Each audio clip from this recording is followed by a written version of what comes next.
അങ്ങനെ ഇന്നലെ നടന്നിട്ടുണ്ടായിരുന്ന Kerala Blasters versus Mohan Bagan മത്സരത്തിൽ കേരള ബ്ലാസ്റ്റേഴ്സ് എതിരില്ലാത്ത 2 ഗോളുകൾക്ക് പരാജയപ്പെട്ടിരിക്കുകയാണ്. കേരള ബ്ലാസ്റ്റേഴ്സിനെ സംബന്ധിച്ചിടത്തോളം വളരെയധികം നിരാശ നൽകുന്ന ഒരു മത്സരം തന്നെയായിരുന്നു.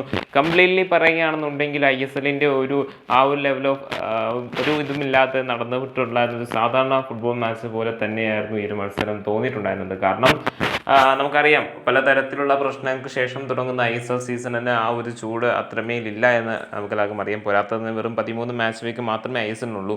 പോരാത്തതിന് അത്ര വലിയൊരു വമ്പൻ ശക്തിക്കെതിരെ കേരള ബ്ലാസ്റ്റേഴ്സ് ഇറങ്ങിയ സമയത്ത് ഏറ്റവും അധികം പ്രതീക്ഷ നൽകിയിട്ടുള്ള വളരെ കുറച്ച് താരങ്ങളുടെ പേര് മാത്രം ചൂണ്ടിക്കാണിക്കുവാനാണ് നിലവിൽ കേരള ബ്ലാസ്റ്റേഴ്സിന് സാധിക്കുന്നുള്ളൂ എന്ന് എടുത്തു പറയേണ്ടതാണ്.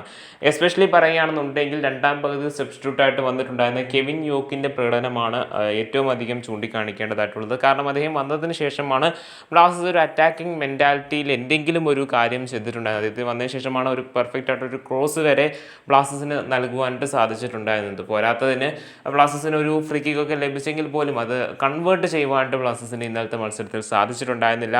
പോരാത്തതിന് ആദ്യത്തെ പകുതിയിൽ കേരള ബ്ലാസ്റ്റേഴ്സിന് 35 മിനിറ്റ് വരെ ഒരു ഡിഫൻസീവ് ഗെയിമാണ് കളിച്ചിട്ടുണ്ടായിരുന്നത്. അതിൽ ബികാഷ് ഷിംഗ്നാമും ക്യാപ്റ്റനായിട്ടുള്ള ബികാഷ് ഷിംഗ്നാമും അതുപോലെ തന്നെ ബ്ലാസ്റ്റേഴ്സിൻ്റെ പുതിയ സൈനിങ് ആയിട്ടുള്ള ഒമർ ബായും തങ്ങളെയും കൊണ്ട് പറ്റുന്ന തരത്തിലൊക്കെ തന്നെ മികച്ച പ്രകടനം ടീമിന് വേണ്ടി കാഴ്ചവെച്ചിട്ടുണ്ടെന്നും ചൂണ്ടിക്കാണിക്കേണ്ടതാണ്.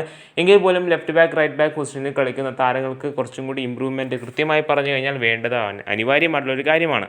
സത്യത്തിൽ ഈ ഒരു ടീമിനെയും കൊണ്ട് ബ്ലാസ്റ്റേഴ്സിന് കപ്പടിക്കാമോ എന്ന് ചോദിച്ചു കഴിഞ്ഞാൽ അതിൽ ഉത്തരമില്ല എന്ന് തന്നെയാണ് പറയേണ്ടത്. ഇനി ബ്ലാസ്റ്റേഴ്സിന് ലീഗിൽ അവശേഷിക്കുന്നത് 12 മത്സരങ്ങളാണ്. ഈ 12 മത്സരങ്ങളും വിജയിച്ച് 1-ാം സ്ഥാനത്ത് എത്തുക എന്ന് പറയുന്നത് അത്രമേൽ എളുപ്പമുള്ളൊരു കാര്യമല്ല. ബ്ലാസ്റ്റേഴ്സ് ഇപ്പോൾ ഓൾറെഡി തന്നെ 3 പോയിന്റ് നഷ്ടപ്പെടുത്തിയിരിക്കുകയാണ്.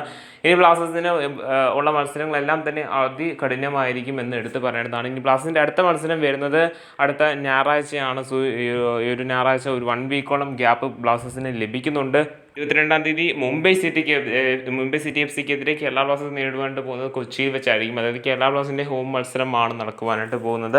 സോ ആ ഒരു മത്സരത്തിൽ കേരള ബ്ലാസ്റ്റേഴ്സിന് വിജയിക്കേണ്ടത് വളരെ അനിവാര്യമാണ്. എങ്കിൽ പോലും ഇന്നലത്തെ മത്സരത്തിൻ്റെ ഒരു കംപ്ലീറ്റ്ലി നോക്കുകയാണെന്നുണ്ടെങ്കിൽ ബ്ലാസ്റ്റേഴ്സിന് ഒരു പെർഫെക്റ്റ് അറ്റാക്കിംഗ് മെൻറ്റാലിറ്റി തീർച്ചയായും കൊണ്ടുവരേണ്ടത് അനിവാര്യമാണ്. പോരാത്തതിന് കേരള ബ്ലാസ്റ്റേഴ്സിനെ സംബന്ധിച്ച് നോക്കുമ്പോൾ ബ്ലാസ്റ്റേഴ്സ് ടീമിൽ കഴിഞ്ഞ ഇന്നലെ മത്സരത്തിൽ ഇറങ്ങിയത് വെറും 2 ഫോറിനേഴ്സിനെയും കൊണ്ടാണ്. വിക്ടർ ബർത്തമി എന്ന് പറയുന്ന സ്ട്രൈക്കറിനെയും ഒപ്പം ഒമർ ബായ് എന്ന് പറയുന്ന ഡിഫൻഡറിനെയും കൊണ്ടാണ് ബ്ലാസ്റ്റേഴ്സ് സ്റ്റാർട്ടിംഗ് 11-ൽ പ്രഖ്യാപിച്ചിട്ടുണ്ടായിരുന്നത്.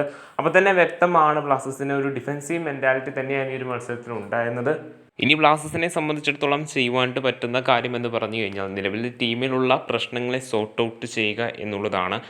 തീർച്ചയായും അങ്ങനെ ചെയ്ത് ഒരു മികച്ച ടീമിനെയെങ്കിലും അടുത്തൊരു മത്സരത്തിൽ ഡേവിഡ് കെറ്റാലെ ഇറക്കേണ്ടത് അനിവാര്യമാണ്. ബ്ലാസ്റ്റേഴ്സിന് ഈ ഒരു കൊല്ലമെങ്കിലും കപ്പ് നേടിയെടുക്കുക എന്ന് പറയുന്നത് വളരെ സുപ്രധാനമായിട്ടുള്ളൊരു കാര്യമാണ്. ആ ഒരു സാഹചര്യത്തിൽ തീർച്ചയായും ക്ലബ്ബുകൾക്ക് വളരെയധികം ടഫ് കോമ്പറ്റീഷനാണ് നടത്തുക. എല്ലാ ടീമുകളും ആ ഒരു ലെവൽ ഓഫ് മൈൻഡിലായിരിക്കും കളിക്കുക. മറിച്ച് ബ്ലാസ്റ്റേഴ്സിനെ സംബന്ധിച്ചിടത്തോളം ട്രോഫി നേടണമെന്നാണ് എന്നുണ്ടെങ്കിൽ തീർച്ചയായിട്ടും വളരെ വലിയ മാറ്റങ്ങൾ അടുത്ത മത്സരത്തിന് മുമ്പായിട്ട് വേണ്ടതാണ്. കാരണം അറ്റാക്കിങ്ങിൽ ബ്ലാസ്റ്റേഴ്സ് വെറും 2 ഷോട്ടുകൾ മാത്രമാണ് ഇന്നത്തെ മത്സരത്തിൽ എടുത്തിട്ടുണ്ടായിരുന്നത്. സോ അതിനകത്ത് തന്നെ നമുക്ക് വ്യക്തമാണ് ബ്ലാസ്റ്റേഴ്സിനെ സംബന്ധിച്ചിടത്തോളം വളരെ അധികം പ്രശ്നങ്ങൾ നേരിടുന്നുണ്ട് എന്നുള്ളത്. സോ അത് എത്രയും പെട്ടെന്ന് തന്നെ സോർട്ട് ഔട്ട് ചെയ്യട്ടെ. ഒരു മികച്ച ടീമിനെ അടുത്ത മത്സരത്തിൽ മുംബൈ സിറ്റി FC-ക്കെതിരെ 22-ാം തീയതി അടുത്ത ഞായറാഴ്ച ഇറങ്ങുമ്പോൾ കൊച്ചി ജവഹർലാൽ സ്റ്റേഡിയത്തിൽ കലൂരിലെ സ്റ്റേഡിയത്തിൽ ഇറങ്ങുമ്പോൾ ബ്ലാസ്റ്റേഴ്സിന് ആ ഒരു മത്സരം വിജയിച്ചുകൊണ്ട് ആദ്യത്തെ പോയിന്റുകൾ തങ്ങളുടെ അക്കൗണ്ട് ഓപ്പൺ ചെയ്യുവാനായിട്ട് സാധിക്കട്ടെ നമുക്ക് പ്രതീക്ഷിക്കാവുന്നതാണ്.